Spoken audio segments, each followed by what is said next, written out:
In all my companies the last 18 years, I've been multiple niches. I've been in multiple niches. I buy and sell companies now, and I build them up and sell them. And so we've generated over $100 million alone just through email. So that's where I'm going to come from the place. And my passion, that's why I'm here, is to help people like you make more money from email. So we're going to get into that. And here's why my company's focused on this. And I want to share this because it's really important. I'm going to stop in here and give us some teaching, but I don't know if you guys know this. Next year, over 3 billion people will be using, email. That's almost half the world's population. And email makes money. For every dollar that I invest in email, I get about $38 back. That's why I get so excited to talk about email. I mean, the return on investment for me is huge. And not only that, email drives customer acquisition and retention. And also, Facebook. Everybody talks about Facebook, and it's great.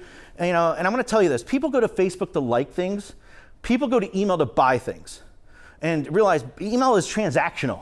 Transactions happen over email from there. But when you're looking for the most direct way to interact with your audience, it's best to turn to email.